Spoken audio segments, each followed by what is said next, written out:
여러분 안녕히 주무셨습니까? 참 좋은 아침입니다. 9월 14일 금요일 말씀으로 드리는 오늘의 번제 함께합니다. 이사야서 40장 말씀 1절부터 31절까지 기록되어 있습니다. 우리는 좀 내려가서 12절부터 17절까지 같이 읽습니다. 시작. 누가 손바닥으로 바닷물을 헤아렸으며 뼘으로 하늘을 쟀으며 땅의 티끌을 되에 담아 보았으며 접시 저울로 산들을 막대 저울로 작은 언덕들을 달아 보았으랴. 누가 여호와의 영을 지도하였으며 그의 모사가 되어 그를 가르쳤으랴. 그가 누구와 더불어 의논하셨으며 누구와 그를 교훈하였으며 그에게 정의의 길로 가르쳤으며 지식을 가르쳤으며 통달의 도를 보여주었느냐.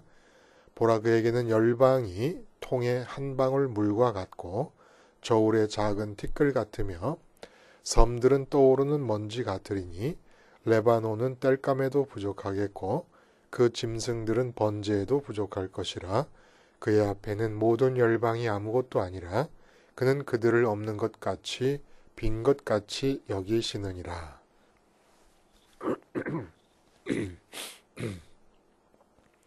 오늘 이 이사야서 40장 말씀을 중심으로 하나님의 속성은 나의 내공이라는 제목의 하나님 말씀 증거합니다. 하나님의 속성은 나의 내공. 무공은 크게 초식과 내공으로 나눌 수 있다고 합니다. 무사들의 능력을 무공이라 그러지 않습니까? 근데 초식과 내공, 초식이라고 하는 것은 그 태권도의 품새처럼 예를 들어 상단 맞고 허리 지르기, 상단 맞고 옆차기, 이렇게 정해져 있는 형식을 따라서 몸과 마음이 아니라 몸의 사지를 움직이는 그런 형식을 초식이라 그래요. 그러니까 쿵푸에서 손을 휘돌리면서 아니면 맞고 찌르고 하는 것이 정해져 있는 틀을 따라서 연습을 할 때 그걸 초식이라고 얘기를 하고, 내공이라고 하는 것은 내가의 공부라는 줄입니다. 우리 그 쿵푸 팬더 이런 그 만화 영화 있잖아요. 그때 공부, 이 쿵푸가 공부입니다. 우리가 말하는 공부. 그래서 내적으로 공부해서 쌓는 힘이 내공입니다. 그래서 체내에 응축된 기의 흐름, 이렇게 이제 무협 소설에서는 표현을 하고 있어요. 그래서 그 내공의 세기를 공력이라고 말해요.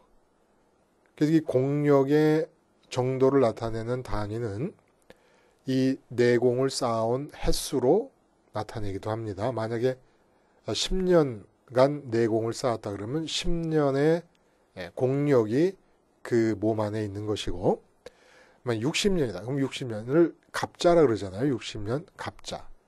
1갑자의 공력이 신체 안에 쌓여 있습니다. 그러면 이제 이렇게 기를 축적하고 쌓아둔 내공이 있으면 뭐 하냐? 이 안에 쌓은 내공의 기운을 밖으로 이제 발출하게 됩니다. 이때 보통의 인간은 할 수 없는 초인적인 일들이 가능하게 된다는 거예요. 내공의 수위에 따라서 파괴력이 천차만별이 됩니다.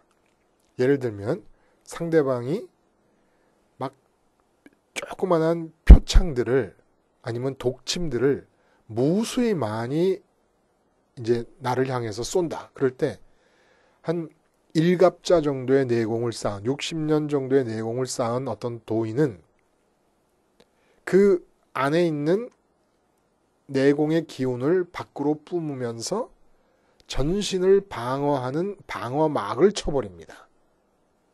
그러면 독화살이라든지 표창 같은 것들이 막 엄청나게 많은 숫자가 향해서 막 날아오다가 툭툭툭툭툭 막 떨어지는 거예요. 응? 그런 일이 벌어진다든지, 아니면 검을 갖고 있다 그러면 검을 쓸 때 보통 사람은 그냥 칼만 휘두르지만 이건 완전히 속빈 강정인 거예요. 내공이 쌓인 사람들은 그 칼에다가 내공의 길을 담습니다.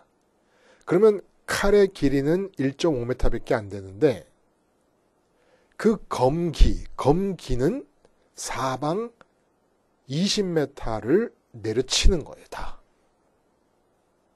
그 내공에로부터 나오는 기운이. 그리고 풀잎이나 나뭇잎이 있으면 풀잎과 나뭇잎에 길을 담아가지고 쫙 던지면 어떤 창검보다 강한 무기가 돼서 상대방을 살해할 수 있는 그런 힘이 나타나고, 또 다리에다가 길을 모으면 다리로 껑충 뛰게 될 경우 20m 정도의 담장을 너끈히 넘어갈 수 있는, 굉장한 거죠. 이게 이제 내공이라는 겁니다. 근데 임마누엘의 하나님이 이제 나와 함께 하세요. 근데 이제 그 하나님이 어떤 분이신가 하면은 오늘 본문에 나와요. 오늘 본문에 엄청나게 그야말로 하나님의 자기 자랑이 나타납니다. 하나님의 자기 자랑. 나와 누구를 비교하겠는가 너희들이. 내가 천지를 지을 때 하늘을 피고 땅을 짓고 바닷물을 만들고 할 때 누가 나를 가르쳐서 이렇게 하라 저렇게 하라 지시한 사람이 있느냐. 한번 읽어보세요, 여러분. 하나님의 자기 자랑이 엄청납니다. 근데 그렇게 그 자기 자랑의 내용이 다 뭐냐면 하나님의 속성에 관한 거예요. 하나님 속성. 하나님은 전지하신 분이시고 전능하신 분이시고 무소부재하신 분이시고 말씀만으로 무에서 천지 만물을 끌어내신 분이시고 역사의 유일한 절대 주권자 되시고 생사화복의 주관자 되심이라는 등등의 속성들을 막 오늘 본문에 보면 쏟아놓습니다. 근데 이렇게 하나님의 위대하고 무한한 속성들을 하나님이 이사야의 입을 통해서 자랑하듯이 막 늘어놓으시는 이 말씀이 어떤 걸 배경으로 하고 있느냐 하면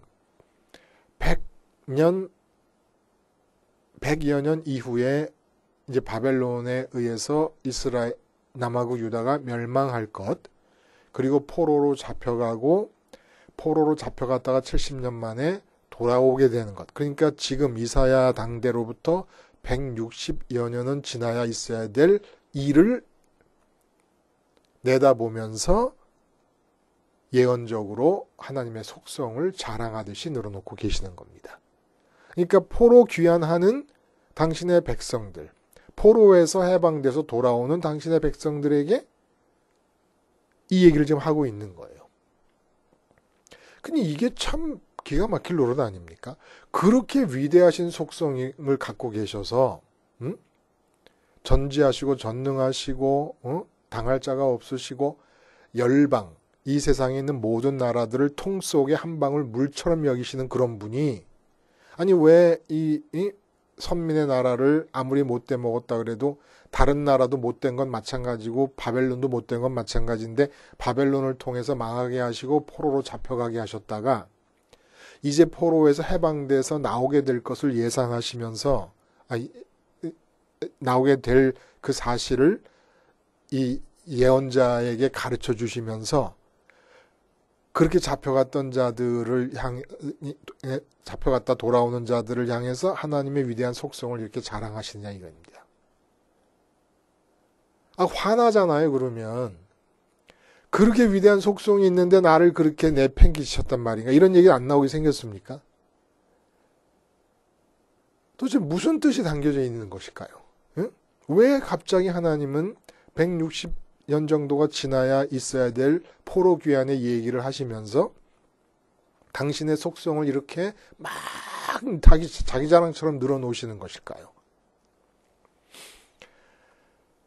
당대 사람들에게 아직도 망하려면 100년이 넘게 남았어요. 이 히스기야 왕 때 사람들이니까. 그럼 그 사람들에게 지금 이사야 선지자가 이렇게 말하는 게 무슨 의미가 있겠습니까? 응? 그리고 160년 뒤에 포로귀환이 일어나는데 바벨론 포로 사건은 선민들의 영적인 상태의 하나의 비유적 사건입니다. 바벨론 포로가 아니더라도 선민들은 하나님이 보실 때 가슴을 치시고 아파하실 만큼 내내 포로로 살고 있는 거예요. 바벨론 포로가 아니라 세상의 포로로. 근데 세상의 포로된 자로서 살고 있으면서 하나님이 택한 백성들임에도 불구하고 여전히 하나님과는 무관한 이방인들과 마찬가지로 세상의 포로가 되어 살고 있으면서도 그걸 모르니까 바벨론 포로 사건을 일으키셔서 드러내 보여주신 겁니다. 겉모습으로 알 수 있게끔 드러내 보여주시느라고 바벨론 포로 사건을 만드신 거예요. 세상 포로된 상태를 모르고 살고 있으니까. 그러니까 바벨론 포로 사건은 160년 뒤에 이제 그들이 돌아오는 일이 일어나게 되지만 그러한 바벨론 포로 사건으로 비유될 수 있는 세상 포로됨은 이사야 선지자 때나 또 바벨론 포로 사건이 진짜 일어났을 때나 예수님이 오셨을 때나 지금이나 똑같은 거예요. 바벨론 포로로 비유될 수 있을 만큼 지금 이 2018년을 살고 있는 우리들은 여전히 세상의 포로가 되어 있는 겁니다. 그러면 세상의 포로가 되어 있던 자들을 해방시키는 그 사건을 염두에 두시고 왜 당신의 속성을 이렇게 막 얘기하시는 거냐고요.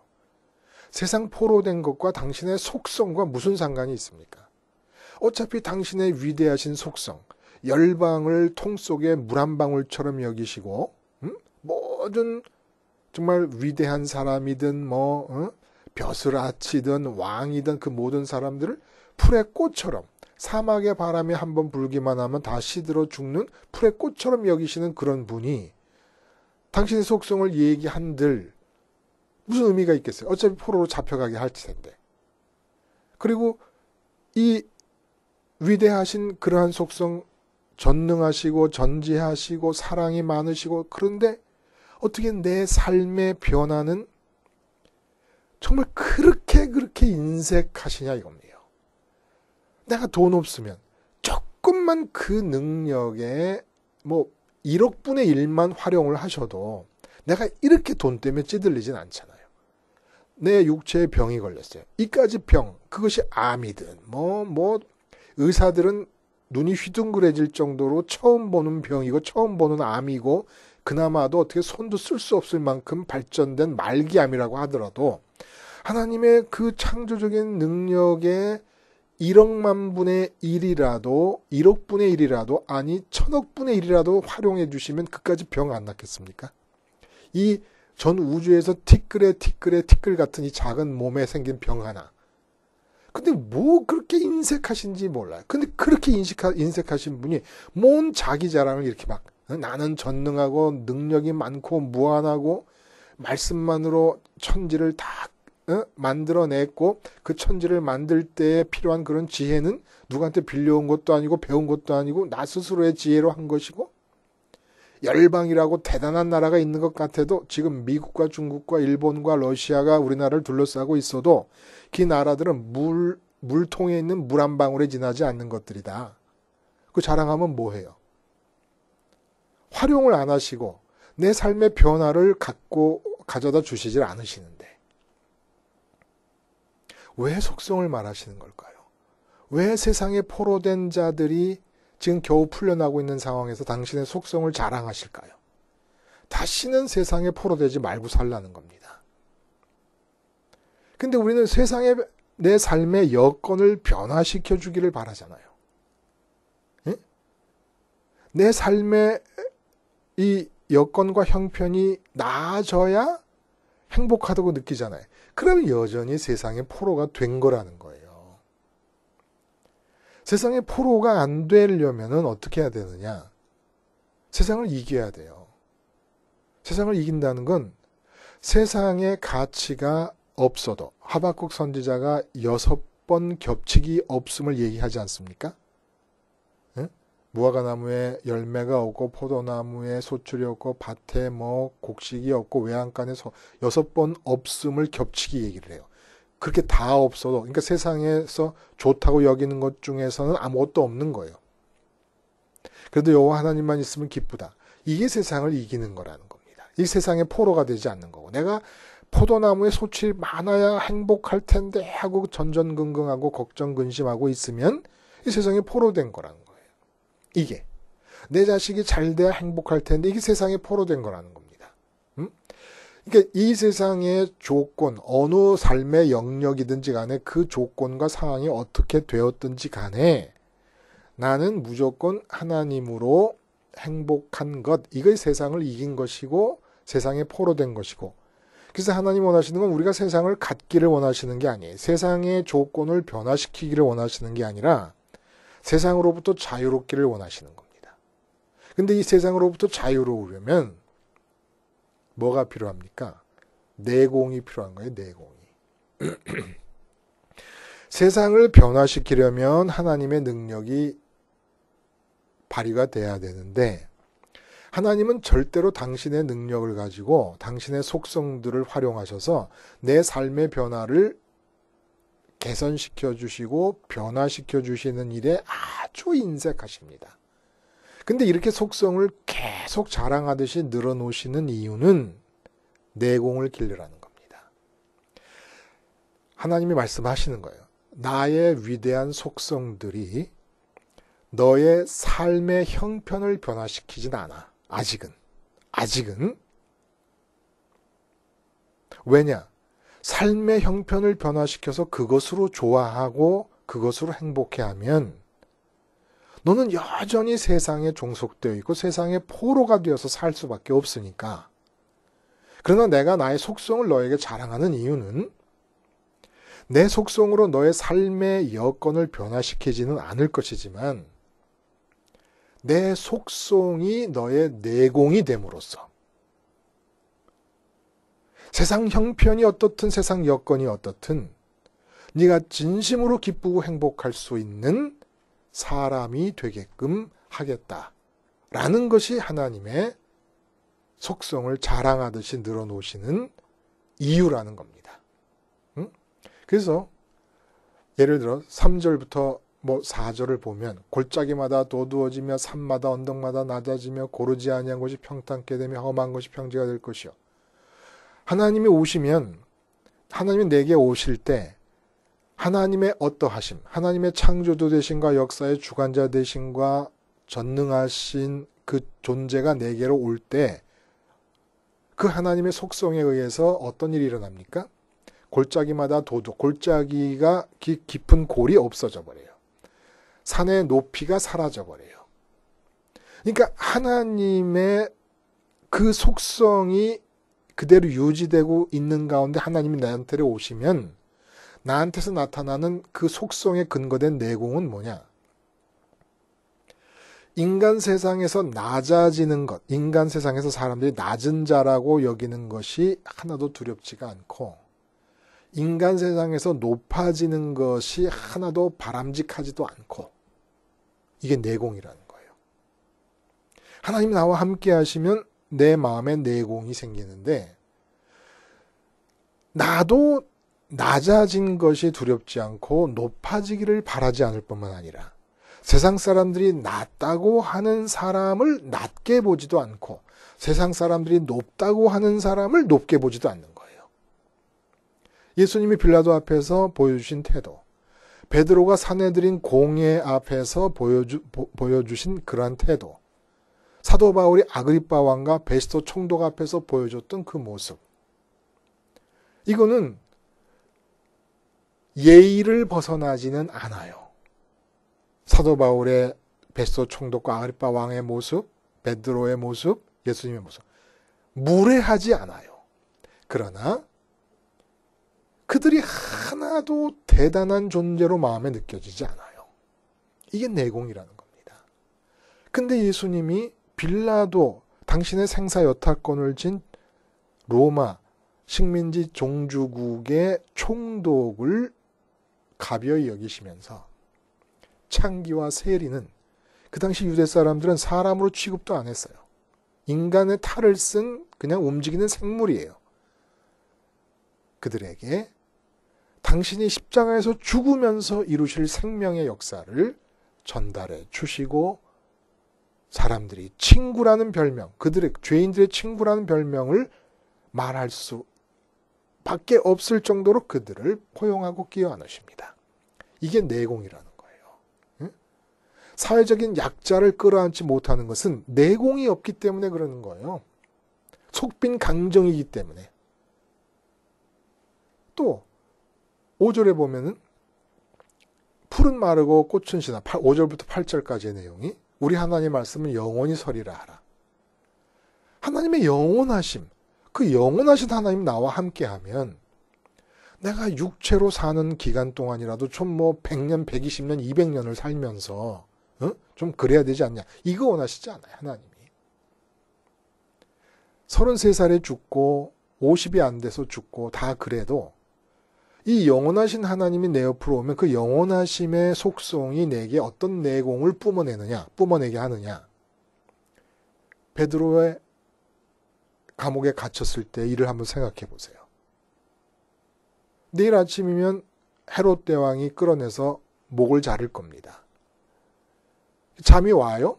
내일 아침에 목이 잘릴 건데? 여러분 같으면 잠이 오겠어요? 저도 잠 못 자요. 근데 천사가 와서 옆구리를 차고 그래서 일어났어요. 우리 아이가 아침에 일어나서 아침을 먹을 때 보면 아침이 다 끝날 때까지 자고 있으면서 먹습니다. 아, 놀라워요. 거의 신기에 가까워요. 어떻게 자는 중에 밥을 먹는지 몰라요. 자는 중에 아침 식사를 하는지 몰라요. 베드로가 지금 끝장났어요. 응?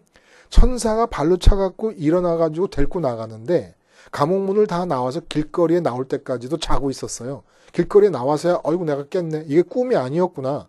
꿈인 줄 알았어요. 천사가 발로 차가지고 깨워서 데리고 나가는 동안에 꿈인 줄 알았다고요. 내일 아침에 목이 잘릴 건데. 이게 내공이라는 겁니다.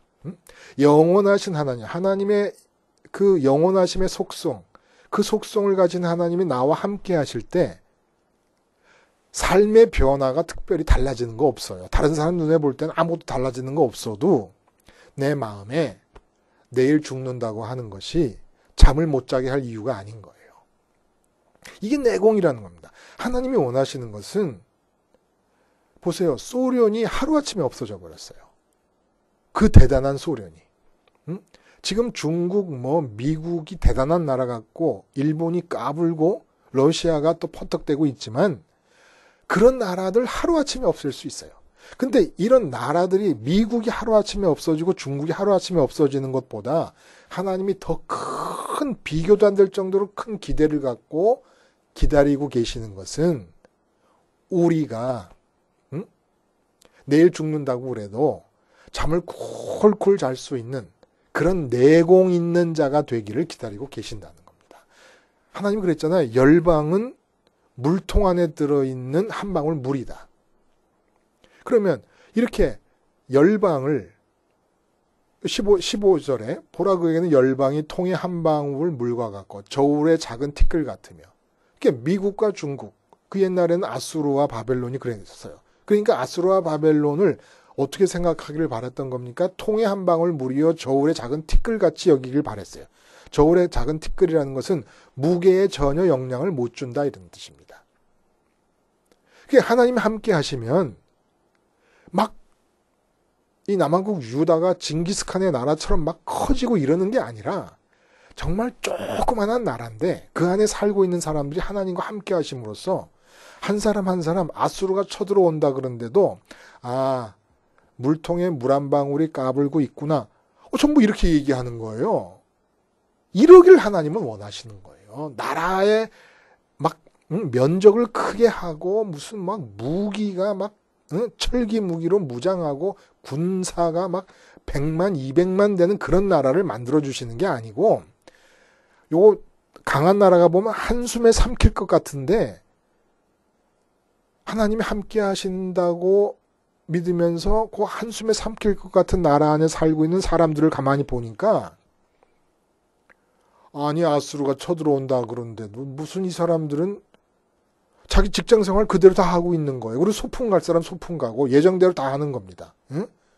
그리고 결혼기념일이라서 식사하기로 한 사람 다 식사하러 나가고. 아, 이게 말이 됩니까? 이게 내공이라는 거예요. 하나님 원하시는 건 이걸 원하시는 거예요. 나라가 막 미국의 2배 되는 나라가 되는 것을 그렇게 만들어 주시기를 원하는 게 아니라 미국의 2배 되는 나라가 까불고 그래도 그 마음의 평강이 전혀 깨지지 않는 그런 사람들, 그런 백성들이 되는 것을 하나님은 원하고 계셨다는 거예요. 응? 그래서 이러한 내공을 갖기를 원하시는데 27절에 보면 뭐라 그래요? 야곱아 어찌하여 네가 말하며 이스라엘아 네가 이르기를 내 길은 여호와께 숨겼으며 내 송사는 내 하나님에게서 벗어난다 하느냐. 그러니까 왜 하나님은 그 많은 속성을 자랑만 하시고 활용은 안 하셔서 내 문제를 해결해 주지 않으시냐. 이렇게 자꾸 얘기하는데 내가 원하는 건 그것이 아니지 않느냐. 응? 여호와를 앙망하면 그 유명한 기절이 나오지 않습니까? 소년이라도 피곤하며 곤비하며 장정이라도 넘어지고 쓰러지되 오직 여호와를 앙망하는 자는 새 힘을 얻으리니 독수리가 날개치며 올라간 같을 것이요 다른 박제라에도 곤비하지 아니하게 걸어가도 피곤하지 아니하리로다. 내공을 원하시는 거예요. 내공. 이게 내공을 말하는 겁니다. 자, 돈이 없어요. 건강이 안 좋아요. 자식이라고 있는 것들은 어쩌면 그렇게 하는 일마다 속을 썩여요. 직장에서도 잘렸습니다. 뭐 되는 일이 아무것도 없어요. 그럼 이제 우리 불행해야 됩니까? 그리고 하나님 하여 원망해요. 능력 있으시다니. 있으시다고 하시더니. 예? 천지 만물의 모든 물질을 소유하고 계시는 조물주라 하시더니. 생사화복을 주관한다 하시더니. 나를 사랑한다 하시더니. 나를 사랑해서 독생자까지 주셔?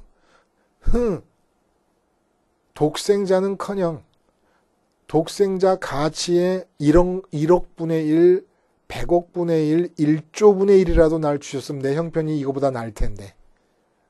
이러지 말라는 거예요. 응? 환경을 보고 삶의 여건을 보고 그러지 말고 하나님이 당신의 속성을 다 내게 주시고 허락하시고 계시는 거예요.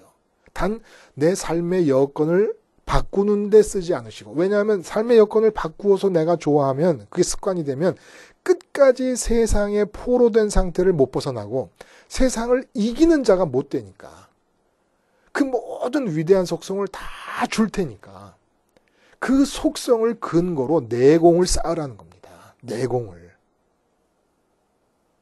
그래서 조물주 되심의 속성을 내 마음으로 끌어들이면 내가 물질이 없고 주님처럼 머리 둘 곳이 없이 살아요.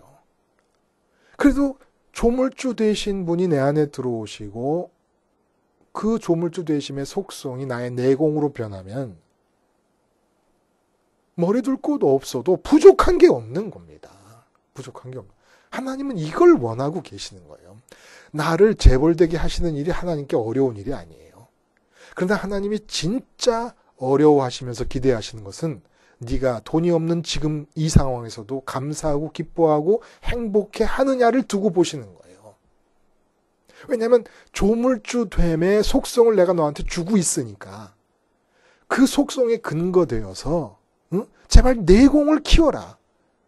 돈과 아무 상관없는 기쁨과 만족을 누릴 수 있는 내공을 키워라. 하도 안 되니까 독생자를 보내셔서 십자가에서 죽이셨습니다. 그래서 돈에 대한 걱정을 떨쳐버릴 수가 없어. 세상에 포로된 상태를 내가 벗어날 수 없으니까. 그럼 십자가 바라보면서 한 가지만 해라. 돈의 노예가 되어 있는 내가 주님과 함께 죽었습니다. 라는 고백만 해라. 그러면 조물주됨의 속성이 너에게 들어가서 너의 내공을 만들어 줄 테니까. 그래서 우리가 할 일은 세상에 포로돼서 해방이 안 되는 우리 마음을 세상에 이거 안 돼 걱정, 저거 안 돼 걱정, 몸이 아파 걱정, 자식이 안 돼 불만 모든 세상에 노예된 상태, 내공 제로의 상태에서 불평, 불만, 걱정, 근심만 하고 있는 나를 십자가에서 주님 바라보면서 내가 주님과 함께 그러한 내공 제로에 내가 죽었다라고 고백하는 것을 끊이지만 말라는 겁니다. 그거 한 가지만 하라는 거예요. 그러면 여호와를 앙망한다라는 말이 뜻하는 대로 네 마음이 여호와를 보게 될 것이고, 여호와를 보게 되면 여호와 하나님이 갖고 계신 모든 속성이 너의 내공으로 변하게 될 것이다. 그래서 너 하나 티끌보다 작은 사람의 마음이 이 세상 천하를 이기는 자가 될 것이다. 내가 원하는 것은 이 지구를 상전벽해식으로 개벽시키는 거, 이건 너무 쉬운 일이고 아무것도 아니야. 그러나 너 한 사람이 지구의 모든 가치가 하나도 없어도 조물주 되시는 분이 나의 아버지라는 것을 믿고 내공을 키워서 평강을 유지하고 기쁘고 감사할 수 있다면 나는 하늘에서 춤을 출 것이다 라는 얘기를 오늘 본문이 해주고 계시는 겁니다. 보좌에 앉으신 하나님께서 우리가 이 세상을 향하여 내공을 뿜는 모습을 보면서 도저히 보좌에 앉아 있지 못하시고 일어나 주님과 함께 천사들과 함께 춤을 추시게 되는 하루가 될 수 있도록 주님 십자가 보면서 세상 포로된 나를 끊임없이 죽은 자로 고백하는 겁니다. 십자가 생활하죠. 그래서 하나님을 보고 마음의 눈에 보이는 그 하나님의 속성들이 나의 내공으로 바뀌면서 말할 때마다, 움직일 때마다, 사람을 만날 때마다 이 내공이 뿜어져 나오는 그런 삶을 사실 수 있기를 바랍니다. 기도하시겠습니다. 하나님 아버지, 십자가 바라보며 세상에 포로되어 있는 내 마음이 죽었음을 고백함을 통해 하나님을 보게 하시고 하나님의 속성들이 나의 내공이 되어 입을 열 때마다, 손을 뻗을 때마다, 가는 곳마다 세상을 이기는 공력이 나타날 수 있게 하여 주시옵소서. 예수님의 이름으로 기도드리옵나이다. 아멘.